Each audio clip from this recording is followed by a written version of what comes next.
أعوذ بالله من الشيطان الرجيم بسم الله الرحمن الرحيم يعتذرون إليكم إذا رجعتم إليهم قل لا تعتذروا لن نؤمن لكم قد نبأنا الله من أخباركم وسيرى الله عملكم ورسوله ثم تردون إلى عالم الغيب والشهادة فَيُنَبِّئُكُم بِمَا كُنتُمْ تَعْمَلُونَ صدق اللہ العظیم۔ قرآن حکیم کے مضامین کے خلاصے کے سلسلے میں آج پارہ نمبر 11 کا خلاصہ عرض کیا جا رہا ہے۔ 10ویں پارے کے آخر میں اللہ تعالیٰ نے اہل ایمان میں سے مخلص حضرات کا ذکر کیا اور منافقین کا بھی ذکر کیا۔ 10ویں پارے کے آخر میں اس بات کا ذکر ہو رہا تھا کہ غزوہ تبوک میں بعض منافقین نے مالی وسائل اور سواری کی استطاعت ہونے کے باوجود غزوہ تبوک میں شرکت نہیں کی تھی۔ اب 11ویں پارے کے آغاز میں اللہ تعالیٰ نے پھر اسی سلسلے کو آگے بڑھاتے ہوئے ذکر فرمایا کہ اللہ تعالیٰ نے نبی صلی اللہ علیہ وسلم کو تبوک سے واپسی پر راستے ہی میں یہ بتا دیا تھا کہ جب آپ مدینے پہنچیں گے تو منافق آپ کے سامنے مختلف قسم کے عذر پیش کریں گے کہ ہم انتہائی بڑی مجبوریاں ہمیں پیش آ گئی تھیں، اس لیے ہم غزوے میں شریک نہ ہو سکے، ورنہ ہم نے تو پختہ ارادہ کیا تھا کہ ہم ضرور غزوے میں شریک ہوں گے۔ نبی صلی اللہ علیہ وسلم کو اللہ تعالیٰ نے یہ بھی بتایا تھا کہ منافقوں نے قسمیں کھا کھا کر پھر آپ کو یقین دلانے کی کوشش کرنی ہے، لیکن آپ صلی اللہ علیہ وسلم کو چونکہ اللہ تعالیٰ سب کچھ بتا چکے تھے، اس لیے نبی صلی اللہ علیہ وسلم نے اس پر خاموشی اختیار فرمائی اور انہیں جھوٹا قرار نہیں دیا، لیکن ان کی اصلیت سب کے سامنے کھل کر آ گئی۔ پھر اللہ تعالیٰ نے منافقوں کے مقابلے میں مخلص مسلمانوں کی صفات بیان فرمائی، اور ایک صفت یہ بیان فرمائی کہ جو لوگ مومن ہیں اور اپنی غلطی کا اعتراف کر لیتے ہیں اور جھوٹ بول کر غلط کو صحیح قرار دینے کی کوشش نہیں کرتے اور بے جا یہ عذر پیش کر کے اپنے آپ کو غزوے میں پیچھے رہنے کے بارے میں نہیں باتیں کرتے، اللہ تعالیٰ نے ان مسلمانوں کو مخلص قرار دیا، جس سے معلوم ہوا کہ انسان سے زندگی میں غلطی ہو جائے تو اپنی غلطی کا اعتراف کر لینا چاہیے اور جھوٹ بول بول کر اس غلطی کو صحیح کرنے کی کوشش نہیں کرنی چاہیے۔ پھر اس کے بعد آیت نمبر 107 میں اللہ تعالیٰ نے مسجد ضرار کا ذکر فرمایا، والذین اتخذوا مسجدا ضرارا، اور پھر یہاں اللہ تعالیٰ نے بتایا کہ اسلام کو نقصان پہنچانے کے لیے اور کفر اور نفاق کو فروغ دینے کے لیے اور مسلمانوں کے درمیان تفرقہ ڈالنے کے لیے مسجد ضرار تعمیر کی گئی تھی۔ ان منافقین نے نبی صلی اللہ علیہ وسلم سے درخواست کی تھی کہ آپ یہاں تشریف لائیں، اس میں بھی آپ ٹھہرا کریں، اس کا افتتاح بھی آپ فرما دیں، مگر اللہ تعالیٰ نے نبی صلی اللہ علیہ وسلم کو سختی کے ساتھ اس مسجد میں جانے سے، اس مسجد میں کھڑا ہونے سے منع کر دیا، یعنی مسجد ضرار میں۔ پھر اللہ تعالیٰ نے آیت 108 میں مسجد قباء کا اس کے اندر قیام کا حکم دیا کہ یہ وہ مسجد ہے جو کہ تقوی کی بنیاد پر قائم کی گئی ہے، اور وہ جو منافقین نے مسجد ضرار قائم کی تھی وہ لوگوں کے درمیان نفاق ڈالنے کے لیے اور مسلمانوں میں پھوٹ ڈالنے کے لیے بنائی تھی۔ پھر اس کے بعد کی آیات میں اللہ تعالیٰ نے اہل نفاق کے مقابلے میں اہل ایمان کا تذکرہ کیا، چنانچہ آیت نمبر 112 میں اللہ تعالیٰ نے ایمان والوں کی 9 صفات کا ذکر کیا۔ یہ آیت نمبر 9 اس پارہ نمبر 11 کے اندر سورہ توبہ کی ان آیات میں اللہ تعالیٰ نے بہت واضح طور پر ہمیں بتایا کہ کس طرح یہ انسان جو ہے وہ اپنے اندر خوبیاں پیدا کر کے اللہ کا نیک بندہ بن سکتا ہے۔ چنانچہ آیت نمبر 112 میں اللہ تعالیٰ نے ایمان والوں کی 9 صفات بیان فرمائی۔ نمبر 1، یہ توبہ کرنے والے ہوتے ہیں۔ نمبر 2، عبادت کرنے والے ہوتے ہیں۔ نمبر 3 اللہ کی تعریف کرنے والے ہوتے ہیں، نمبر 4 روزہ رکھنے والے ہوتے ہیں، نمبر 5 رکوع کرنے والے ہوتے ہیں، نمبر 6 سجدہ کرنے والے ہوتے ہیں، نمبر 7 نیک کاموں کا حکم دینے والے ہوتے ہیں، نمبر 8 بری باتوں سے روکنے والے ہوتے ہیں، نمبر 9 اللہ نے جو حدیں مقرر کی ہیں ان کی حفاظت کرنے والے ہوتے ہیں۔ ان خوبیوں کو بیان کرنے کے بعد پھر آپ ذہن میں رکھیے گا کہ غزوہ تبوک میں جو لوگ شرکت سے محروم رہ گئے تھے ان میں ایک تو منافقین تھے، انہوں نے جھوٹ بول کر اپنے آپ کو بچانے کی کوشش کی، لیکن ان غزوہ تبوک میں پیچھے رہ جانے والے افراد میں سے سچے مسلمانوں میں سے مخلص مسلمانوں میں سے 3 افراد ایسے تھے جن کے اخلاص اور ایمان میں کسی کو شک نہیں تھا۔ 3 افراد غزوہ تبوک میں پیچھے رہ گئے،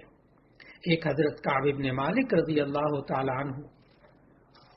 ایک دوسرے حضرت ہلال ابن امیہ رضی اللہ تعالی عنہ، اور تیسرے مرارہ ابن ربیع رضی اللہ تعالی عنہ۔ ان تینوں حضرات نے کوئی عذر پیش نہیں کیا، بلکہ صاف صاف اعتراف کر لیا نبی صلی اللہ علیہ وسلم کے سامنے کہ غزوہ تبوک میں شرکت نہ کرنا اس میں سراسر ہماری اپنی غلطی اور سستی کا دخل ہے اور کوئی وجہ نہیں۔ چنانچہ نبی صلی اللہ علیہ وسلم نے ان کے معاملے کو الگ رکھ دیا، اللہ پہ چھوڑ دیا، اور 50 دن تک ان کا بائیکاٹ کیا گیا۔ لیکن پھر اللہ تعالیٰ نے انہیں سچ بولنے کی وجہ سے ایسا نوازا اور ان کی توبہ کی قبولیت کا اعلان اللہ نے بذریعہ وحی کیا۔ یہ بشارت اتنی بڑی تھی کہ خود رسول اللہ صلی اللہ علیہ وسلم نے حضرت کعب ابن مالک رضی اللہ تعالیٰ عنہ کو مخاطب کرتے ہوئے فرمایا، جب سے تمہیں تمہاری ماں نے جنا ہے آج سے زیادہ بہتر اور مبارک دن تم پر نہیں آیا۔ چنانچہ ان حضرات کی توبہ قبول ہوئی تینوں کی، اور آیت نمبر 117 اور آیت نمبر 118 میں اللہ تعالیٰ نے اسی توبہ کا ذکر کیا ہے۔ پھر اس کے بعد آیت نمبر 119، 120 اور 121 میں اللہ تعالیٰ نے ایمان والوں کو 4 باتوں کی تاکید کی۔ نمبر 1 کہ سب کے لیے لازم ہے، ایمان والوں کے لیے، کہ وہ تقوی کو لازم پکڑے رکھیں، ظاہری طور پر بھی اور خفیہ طور پر بھی۔ دوسری تاکید یہ فرمائی کہ وہ لوگ جو نفاق والے ہیں ان سے دور رہتے ہوئے صرف سچوں کی صحبت اختیار کریں۔ اور تیسری یہ تاکید کی ایمان والوں کو اللہ تعالیٰ نے ان آیات میں کہ وہ رزق کی تنگی اور کشادگی میں اللہ کے رسول صلی اللہ علیہ وسلم کے حکم پر کو ترجیح دیتے رہیں۔ اور چوتھی بات یہ بتائی کہ یہ تاکید کی اس طرف سے اس بات کے بارے میں کہ ہر قسم کی عبادت اور اطاعت اللہ کی طرف سے اس کا اجر ضرور مل کر رہے گا، اور اللہ کے دین کے لیے جس قدر مشقت اٹھائیں گے یہ اتنا ہی اللہ تعالیٰ اجر و ثواب عطا فرمائے گا۔ پھر اس کے بعد آیت نمبر 122 سے اللہ تعالیٰ نے جہاد کی فضیلت کے بارے میں بتایا اور ساتھ ایک خاص ہدایت عطا فرمائی۔ آیت نمبر 122 میں اللہ تعالیٰ نے بتایا کہ جہاد کی فضیلت اور اہمیت کے باوجود یہ ذہن میں رکھنا چاہیے کہ سب مسلمانوں کو جہاد میں نہیں چلے جانا چاہیے، بلکہ کچھ لوگ نبی صلی اللہ علیہ وسلم کی خدمت میں موجود رہیں تاکہ آپ سے دین سمجھ سکیں۔ یہ آیت نمبر 122 جو ہے اس میں اللہ تعالیٰ نے پوری اسلامی مملکت کی اہمیت سمجھا دی کہ ہر اسلامی مملکت کے اندر مختلف شعبے ہیں اور مختلف شعبوں کے لیے مختلف افراد درکار ہوتے ہیں۔ کچھ افراد کے لیے تو یہ ہے کہ وہ جہاد کے شعبے میں رہیں اور اسلامی سلطنت کی حفاظت بھی کریں، اور اگر اسلامی سلطنت کے خلاف کوئی جنگ کرنے آ جائے تو اس کا مقابلہ کریں، تو ایسی صورت میں ایک فوجی طاقت بھی مکمل ہوگی اور اس کے اندر افراد مخصوص ہوں گے۔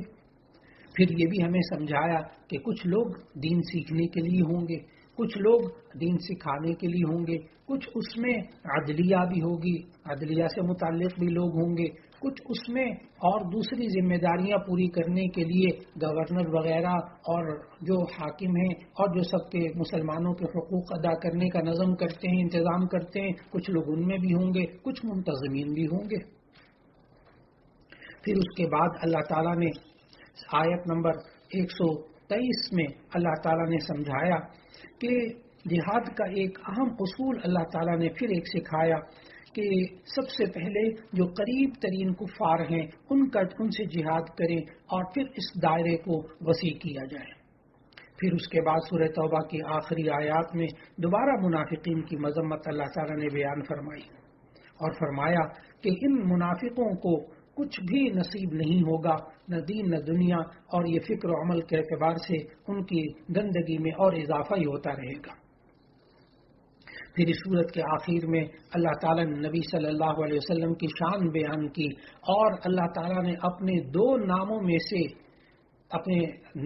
ناموں میں سے 2 نام نبی صلی اللہ علیہ وسلم کے لیے بیان فرمائے، یعنی رؤوف الرحیم، کہ نبی صلی اللہ علیہ وسلم پوری امت بلکہ ساری انسانیت کے حق میں بڑے شفیق اور نہایت مہربان تھے. پھر اس کے بعد سورہ توبہ کی آخری آیت جس میں اللہ تعالیٰ نے انسان کو ایک زندگی بھر کے لیے اصول سکھایا کہ انسان کو اللہ پر توکل کرنا چاہیے، اللہ کو ہی اپنی تمام مصیبتوں میں کافی سمجھنا چاہیے. آخری آیت کے اندر اللہ تعالیٰ نے یہ بات ایمان والوں کو سکھائی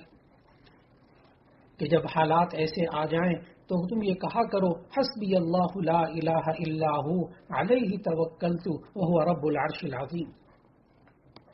سنن ابی داؤد میں حضرت ابو الدرداء رضی اللہ تعالی عنہ سے سورہ توبہ کی اس آخری آیت کے بارے میں ایک فضیلت آئی جو بڑے غور سے ذہن میں رکھنی چاہیے کہ نبی صلی اللہ علیہ وسلم نے فرمایا کہ جو شخص 7 مرتبہ صبح اور شام یہ آیت پڑھ لے 7 مرتبہ تو اللہ تعالیٰ اس کی تمام فکروں اور غموں کے لیے کافی ہو جاتا ہے. انسان فکر و پریشانی کے لمحات انسان کی زندگی میں اگر آ جائیں تو سورہ توبہ کی آخری آیت ذہن میں رکھنی چاہیے، حسبی اللہ لا الہ الا ہو علیہ توکلت وہو رب العرش العظیم. اسی پر سورہ توبہ کا اختتام ہو رہا ہے. اس کے بعد سورہ یونس کا آغاز ہوتا ہے. سورہ یونس یہ ترتیب توقیفی کے اعتبار سے 10ویں سورت ہے قرآن مجید میں، اور اس کا ترتیب نزولی نمبر 51 ہے. سورہ یونس مکی سورت ہے. اس میں کل 109 آیات ہیں اور 11 رکوع ہیں.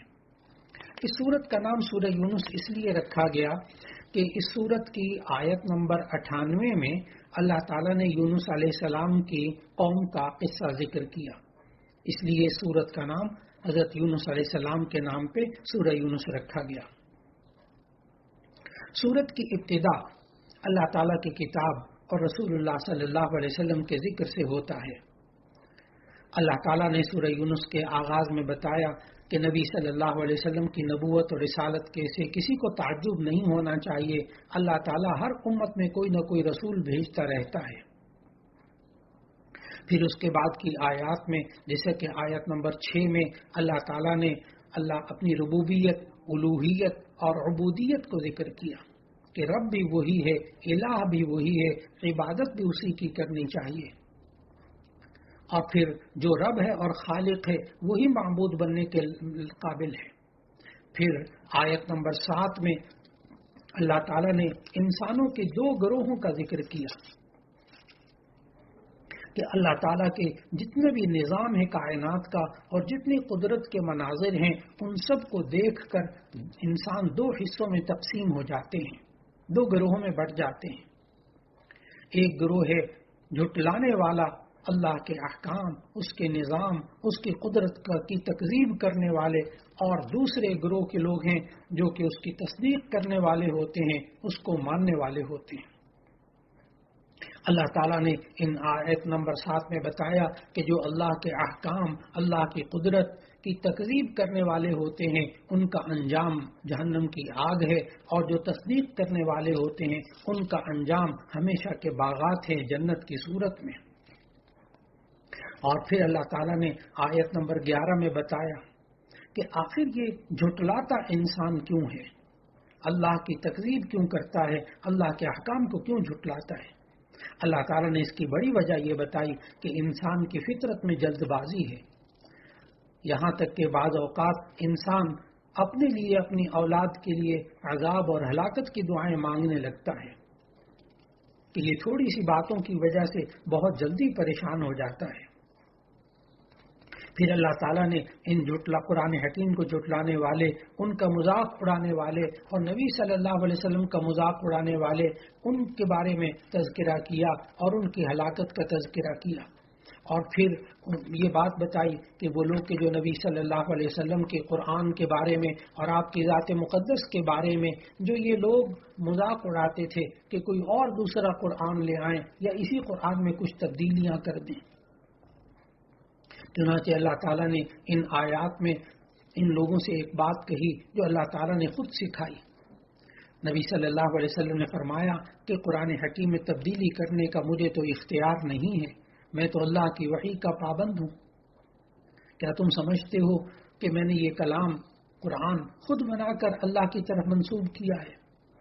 پھر اس کے بعد نبی صلی اللہ علیہ وسلم نے فرمایا قد لبثت فیکم من عمری، میں نے اپنی زندگی کے 40 سال تمہارے درمیان گزارے ہیں، تم نے کبھی مجھے جھوٹ بولتے ہوئے سنا یا کسی سے کچھ سیکھتے ہوئے دیکھا؟ یا میں پھر کیوں لگاتار زندگی میں جب کبھی جھوٹ نہیں بولا، کیا میں اللہ کے بارے میں جھوٹ بولنا شروع کر دوں گا؟ چنانچہ آپ جب تاریخ کا مطالعہ کرتے ہیں، سیرت طیبہ کا مطالعہ کرتے ہیں، تو معلوم ہوا کہ سب کے سب لوگ نبی صلی اللہ علیہ وسلم کو صادق اور امین کہتے تھے، سچا اور امانت دار کہتے تھے۔ پھر اس کے بعد اللہ تعالیٰ نے اگلی آیات میں مشرکین کی بت پرستی اور توحید کے دلائل کو ذکر کیا کہ سختی اور مصیبت کے وقت بڑے سے بڑے مشرک بھی جھوٹے معبودوں کو بھول کر اللہ کی عبادت اور اللہ کو پکارنے پر مجبور ہو جاتے ہیں۔ اور پھر اس کے بعد انسان کی نفسیاتی کیفیت اللہ نے ذکر فرمائی سورہ یونس کی آیت نمبر 22 میں اور 23 میں کہ اس انسان پر کبھی مشکل حالات آتے ہیں، کبھی انسان پر اچھے حالات آتے ہیں، لیکن انسان کا ایک خاص مزاج ہے، اور وہ مزاج اللہ تعالیٰ نے آیت نمبر 22 اور 23 میں ذکر فرمایا کہ جب انسان مشکل حالات میں آتا ہے، موجوں میں پھنستا ہے، دریاؤں میں سفر کرتے ہوئے مشکلات میں پھنستا ہے، زندگی گزارتے ہوئے کبھی مشکلات میں پھنستا ہے، تو اس انسان کا عجیب مزاج ہے دعوا اللہ مخلصین لہ الدین، پھر اللہ کو پکارتا ہے، اللہ سے خوب دعائیں مانگتا ہے۔ لیکن اللہ نے پھر اس کا مزاج بتایا انسان کا کہ فلما انجاہم اذا ہم یبغون فی الارض بغیر الحق، کہ جب ہم ان کو نجات دے دیتے ہیں پھر یہ زمین میں سرکشی کرنے لگتے ہیں، اللہ کے احکام کی خلاف ورزی کرنے لگتے ہیں۔ پھر آیت نمبر 32 میں اللہ تعالیٰ نے نبی صلی اللہ علیہ وسلم سے فرمایا کہ ان لوگوں سے ذرا کہہ تو دیں کہ تمہیں آسمان اور زمین میں سے رزق کون دیتا ہے، تمہارے کانوں اور آنکھوں کا مالک کون ہے، بے جان سے جاندار کو اور جاندار سے بے جان کو کون پیدا کرتا ہے، کیا تم اللہ سے نہیں ڈرتے؟ معلوم ہوا یہ انسان اپنی زندگی کے اندر اللہ کی قدرت اور اپنے جسم کے اندر جو اللہ نے نشانیاں رکھی ہیں ان میں غور کرے تو انسان کو اللہ کی معرفت حاصل ہو جاتی ہے۔ پھر اللہ تعالیٰ نے قرآن مجید کے حوالے سے اس کو ایک معجزہ قرار دیتے ہوئے دعویٰ کیا آیت نمبر 38 کے اندر کہ قرآن حکیم کی صداقت کے حوالے سے یہ چیلنج کیا ان لوگوں کے کہ اگر تم یہ کہتے ہو کہ یہ انسانی کلام ہے تو پھر تم بھی اس جیسی کوئی صورت بنا کر لے کر آ جاؤ۔ چنانچہ ان لوگوں نے کوشش بھی کی لیکن قرآن مجید کے کلام کے مقابلے میں کوئی صورت کیا ایک صورت اور ایک آیت نہ بنا سکے۔ پھر آیت نمبر 39 میں اللہ تعالیٰ نے وجہ بھی بتائی اس جھٹلانے کی، فرمایا اللہ تعالیٰ نے آیت نمبر 39 میں کہ انسان کی طبیعت ہی ایسی ہوتی ہے کہ جس چیز سے جاہل ہوتا ہے اور اس کی حقیقت نہیں سمجھ پاتا تو سرے سے اس کا انکار کر دیتا ہے۔ پھر اللہ تعالیٰ نے آیت 44 میں فرمایا کہ ان اللہ لا یظلم الناس شیئا، اللہ تعالیٰ کبھی لوگوں پر ظلم نہیں کرتا۔ یہ انسان ہے جو اپنے آپ پر اللہ کی بات کو نہ مان کر اللہ کا انکار کر کے یہ انسان اپنے اوپر خود ظلم کرتا ہے۔ پھر اس کے بعد کی آیت نمبر 57 میں اللہ تعالیٰ نے قرآن حکیم کی اعلیٰ صفات کو بیان کیا۔ آیت نمبر 57 میں اللہ تعالیٰ نے قرآن حکیم کی خوبیوں کو بتاتے ہوئے فرمایا، اے لوگوں، تمہارے پاس تمہارے رب کی نصیحت نازل کی گئی ہے جو دلوں کی بیماری کی شفا ہے اور ایمان والوں کے لیے ہدایت اور رحمت ہے۔ یہ کتاب اللہ کے فضل اور اس کی رحمت سے نازل ہوئی ہے۔ لوگوں کو چاہیے کہ وہ اس سے خوش ہوں، اور یہ دنیا کا مال و دولت اس سب سے کہیں بہتر نہیں ہو سکتا جو کہ اللہ نے قرآن دیا ہے۔ پھر اس کے بعد اللہ تعالیٰ نے نصیحت کے 3 قصوں کا ذکر کیا، اور اس میں سب سے پہلے اللہ تعالیٰ نے نوح علیہ السلام کا ذکر کیا کہ کس طرح نوح علیہ السلام کی قوم یہ شرک میں مبتلا ہوئی اور اللہ تعالیٰ بت پرستی میں مبتلا ہوئی، اور اللہ تعالیٰ نے 950 سال کا زمانہ عطا فرمایا جس میں پوری زندگی حضرت نوح علیہ السلام نے تبلیغ میں گزار دی، لوگوں کو سمجھانے میں گزار دی۔ لیکن اس کے باوجود جن لوگوں کو ہدایت ملنی تھی وہ نوح علیہ السلام کی بات کو مانتے رہے اور ان کی اس کشتی میں سوار ہوئے تھے، لیکن باقی لوگ ان کے بارے میں نوح علیہ السلام نے جو اللہ سے مانگا، اللہ نے ان کے حالت کو اس طرح کر دیا کہ دنیا سے ان کا نقشہ مٹ گیا اور وہ سارے کے سارے غرق کر دیے گئے۔ پھر دوسرا قصہ حضرت موسیٰ اور حضرت ہارون علیہ السلام کا ذکر کیا کہ جس میں فرعون نے خدائی کا دعویٰ کیا تھا اور اس کے مقابلے میں جادوگروں کا واقعہ ذکر کیا کہ کس طرح حضرت موسیٰ علیہ السلام نے ان جادوگروں کی رسیوں کے مقابلے میں اپنی لاٹھی کو ڈالا اور وہ سارے سانپوں کو نگل گئی، اور اس طرح سارے کے سارے جادوگروں نے اسلام قبول کر لیا۔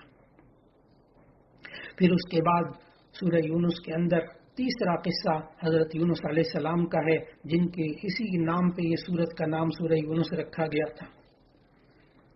اور قرآن حکیم میں یہاں اللہ تعالیٰ نے ان کو مچھلی والے کی صفت سے ذکر کیا کہ دراصل وہ یونس علیہ السلام اپنی قوم کے ایمان سے مایوس ہو کر اللہ کا عذاب آنے کو یقینی دیکھ کر نینوا کی سرزمین چھوڑ کر چلے گئے۔ آگے جانے کے لیے جب وہ کشتی میں سوار ہوئے تو کشتی والوں نے سمندر میں طغیانی کی وجہ سے انہیں سمندر میں پھینک دیا۔ ایک بڑی مچھلی نے انہیں نگل لیا یونس علیہ السلام کو۔ اللہ تعالیٰ نے مچھلی کے پیٹ میں بھی ان کو زندہ رکھا، اور پھر وہاں اللہ تعالیٰ نے وہی آیت کریمہ کے الفاظ سکھائے، لا الہ الا انت سبحانک انی کنت من الظالمین۔ اے اللہ، تیرے سوا کوئی عبادت کے لائق نہیں ہے، بے شک میں ہی ظلم کرنے والا تھا، تیری ذات تو ہر عیب سے پاک ہے۔ یہ وہ آیت کریمہ ہے کہ جس کی بنا پر حضرت یونس علیہ السلام کو اللہ تعالیٰ نے مچھلی کے پیٹ سے نجات عطا فرمائی۔ اللہ تعالیٰ نے سمجھایا، وَكَذَلِكَ نُنْجِي الْمُؤْمِنِينَ، اسی طرح ہم ایمان والوں کو نجات دیتے ہیں۔ لیکن اللہ تعالیٰ نے یہ بھی سمجھایا کہ اگر یونس علیہ السلام مچھلی کے پیٹ میں یہ کلمات نہ کہتے لَلَبِثَ فِي بَطْنِهِ إِلَىٰ يَوْمِ يُبْعَثُونَ، تو پھر قیامت تک وہ مچھلی کے پیٹ میں رہتے۔ معلوم ہوا کہ انسان مشکل حالات میں آئے تو یہ آیت کریمہ پڑھنی چاہیے، اللہ تعالیٰ پھر مشکل حالات میں سے انسان کو نکال لیتا ہے۔ اللہ تعالیٰ نے فرمایا فَنَجَّيْنَاهُ مِنَ الْغَمِّ وَكَذَلِكَ نُنْجِي الْمُؤْمِنِينَ، کہ اللہ تعالیٰ نے یونس علیہ السلام کو اس غم سے نجات دی ہے، اسی طرح ہم ایمان والوں کو بھی نجات دیں گے۔ پھر ایسا ہوا کہ وہ جو نینوا کی قوم تھی، یعنی یونس علیہ السلام کی قوم تھی نینوا میں رہنے والی، ان کی قوم کے مرد، عورتیں، بچے اور بڑے سب صحرا میں نکل گئے۔ انہوں نے آہوزاری اور توبہ استغفار شروع کی اور سچے دل سے ایمان قبول کر لیا، تو اللہ تعالیٰ نے آتے ہوئے عذاب کو ٹال دیا۔ پورے قرآن مجید کا آپ مطالعہ کیجئے تو آپ کو معلوم ہوگا کہ تمام قوموں میں سے جس قوم پر عذاب آیا صرف اور صرف یونس علیہ السلام کی قوم تھی کہ جس کی توبہ اور استغفار کی وجہ سے عذاب قریب ترین پہنچ چکا تھا، لیکن اللہ تعالیٰ نے توبہ اور استغفار کی وجہ سے اس عذاب کو ٹال دیا۔ معلوم ہوا اللہ تعالیٰ نے ہمیں ان آیات میں سمجھایا کہ یہ انسان جب مشکل حالات آ جائیں اور اللہ کا عذاب سر پہ نزدیک نظر آئے تو ایسی صورت میں یہ انسان اگر اس وقت بھی توبہ اور استغفار کر لے تو اللہ تعالیٰ اس عذاب کو ٹال دیتا ہے۔ پھر اللہ تعالیٰ نے سورہ یونس کے آخری آیات میں نبی صلی اللہ علیہ وسلم کو اور ایمان والوں کو بشارت دی کہ اللہ کی مدد قریب ہے اور بالآخر اہل ایمان نجات پا جائیں گے۔ سورہ یونس کی ابتدا قرآن حکیم کے ذکر سے شروع ہوئی تھی اور اس کا اختتام بھی قرآن مجید اللہ کی کتاب کے تذکرے سے ہوا۔ فرما دیجئے اے انسانوں، تمہارے پاس تمہارے پروردگار کی طرف سے حق یعنی قرآن آ چکا، جو کوئی ہدایت حاصل کرتا ہے تو اس کا ہدایت کا فائدہ اسی انسان کو ہوگا۔ آیت نمبر 108 109 میں فرمایا، اے نبی صلی اللہ علیہ وسلم، آپ اسی کی اتباع کیجئے جو کلام آپ کی طرف وحی کیا جاتا ہے، اور صبر کیجئے یہاں تک کہ اللہ فیصلہ کر دے، اور وہ سب سے بہتر فیصلہ کرنے والا ہے۔ پھر اس کے بعد 11ویں پارے کے بالکل آخر میں آخری صفحے پر سورہ ہود کا آغاز ہوتا ہے۔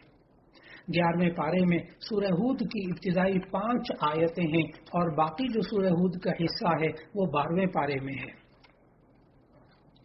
سورہ ہود کا آغاز چونکہ 11ویں پارے کے آخر میں ہو رہا ہے، سورہ ہود یہ ترتیب توقیفی کے اعتبار سے سورت نمبر 11 ہے اور ترتیب نزولی کے اعتبار سے یہ سورت نمبر 52 ہے۔ سورہ ہود یہ مکی سورت ہے اور اس میں 123 آیات ہیں اور 10 رکوع ہیں۔ سورہ ہود کا نام سورہ ہود اس لیے رکھا گیا کہ اس میں آیت نمبر 50 سے لے کر آیت نمبر 60 تک یہ ہود علیہ السلام کے اور ان کی قوم کا تذکرہ موجود ہے، اس لیے اس سورت کا نام سورہ ہود رکھا گیا۔ ہود علیہ السلام وہ پیغمبر ہیں جو قوم عاد کی طرف بھیجے گئے اور ان کی ہدایت کے لیے اللہ تعالیٰ نے ان کو بھیجا۔ سورہ ہود کی ابتدائی 5 آیتیں 11ویں پارے کے اندر موجود ہیں اور اس سورت کی ابتدا میں قرآن کریم کی عظمت اور شان کو بیان کیا کہ یہ قرآن مجید اپنی آیات، معانی اور مضامین کے اعتبار سے محکم کتاب ہے اور اس میں کسی بھی اعتبار سے فساد اور خلل نہیں آ سکتا۔ پھر اس سورت کے اندر جو 5 آیتیں آئیں، ان 5 آیتوں میں اللہ تعالیٰ نے اس کتاب اللہ کی شان کو بیان کیا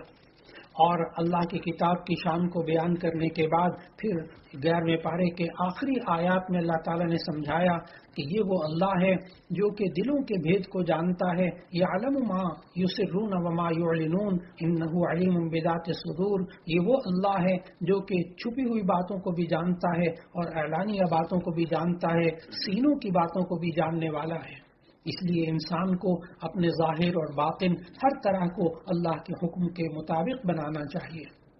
اللہ رب العزت ہم سب کو قرآن مجید کی تلاوت کرنے، اس کو سمجھنے اور اس کے مطابق زندگی گزارنے کی توفیق عطا فرمائے اور اس قرآن حکیم کے پیغام کو لوگوں تک پہنچانے کی توفیق عطا فرمائے۔ وآخر دعوانا ان الحمد للہ رب العالمین۔